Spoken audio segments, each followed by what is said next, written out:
ఈ రోజే డౌన్లోడ్ చేయండి. మీ ఫేవరెట్ షోస్ చూడండి. సూర్య చెప్పినట్టు అదే ముహూర్తానికి పెళ్లి చేయడానికి పెళ్లి కొడుకుని తీసుకొచ్చేశాడు. ఇప్పుడు కూడా ఈ పెళ్లి నాపకపోతే ఇద్దరి జీవితాలు నాశనమైపోతాయి రాజు. సూర్యకి నిజం చెప్తే అర్థం చేసుకుంటాడని నా మనసు కనిపిస్తోంది. అబద్ధం చెప్పి మోసం చేశావని కోపం వచ్చినా నువ్వు బతుకున్నావన్న నిజం చెప్తే సంతోషిస్తాడమ్మా. వెళ్ళి సూర్యకి నిజం చెప్పేద్దాం. అమ్మా, మనం తొందరపడ్డం కరెక్ట్ కాదు. నిన్ను నాన్నని కలపాలంటే ఇప్పుడు ఈ నిజం చెప్పడం ఇంపార్టెంట్ కాదమ్మా. రాఘవ్ని వెతికి పట్టుకోవడం ఇంపార్టెంట్. 2 రోజుల్లో నీ పెళ్లి. రాఘవ్ ఎక్కడున్నాడో ఎవరికీ తెలీదు. ఒకవేళ తెలిసినా దొరికినట్టే దొరికి మాయమైపోతున్నాడు. నా రాతలో ఏముంటే అదే జరుగుతుంది. నా జీవితాన్ని చక్కదిద్దాలనే ప్రయత్నంలో మీ జీవితాన్ని పాడు చేసుకోవద్దు. పదండి, వెళ్ళి నిజం చెప్పేద్దాం. పదండమ్మా, పదండి. అమ్మా! అమ్మగారు, రాఘవ్ కోసం ఆనంద్ ప్రయత్నిస్తున్నాడు. పెళ్లి ముహూర్తం సమయంలోపు రాఘవన్ తీసుకొస్తానని చెప్పాడు అమ్మగారు.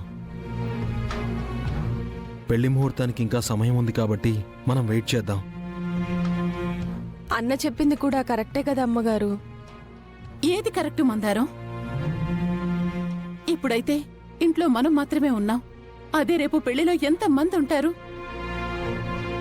అంతమందిలో సూర్యకి నిజం తెలియడం కన్నా మన కుటుంబ సభ్యుల మధ్య నిజం తెలియడం మంచిది కదా రాజు.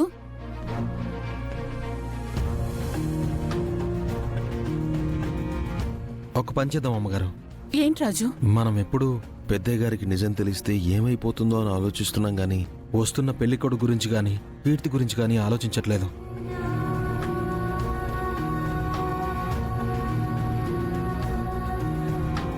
ఒకసారి పెళ్లికొడుకుతో మాట్లాడితే ఎలా అర్థం చేసుకుంటాడు రాజు? అసలే పింకీ విషయంలో పరువు పోయినా మళ్ళీ వచ్చారు అంటే సూర్య మీద నమ్మకంతోనే వచ్చుంటారు. సూర్య గట్టిగా చెప్పడం వల్లే కదా వచ్చుంటారు. పింకీ విషయంలో జరిగిన పొరపాటుని సరిదిద్దుకోవడం కోసమైనా సూర్య ఈ పెళ్లిని సవాలుగా తీసుకుంటాడు. మరి కీర్తితో మాట్లాడితే? అవునమ్మాయి గారు, కీర్తిని కాపాడనన్న కృతజ్ఞతాభావం కీర్తిలో చాలా ఉంది.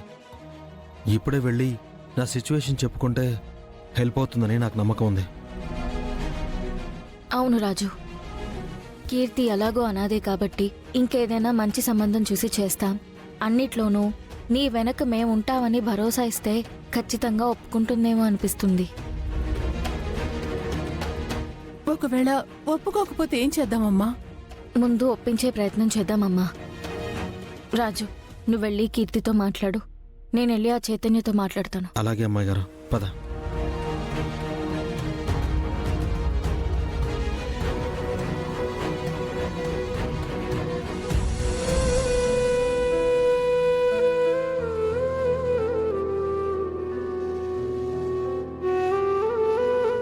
బాబా, ఈ పెళ్లి విషయంలో నువ్వే మాకో దారి చూపించాలి.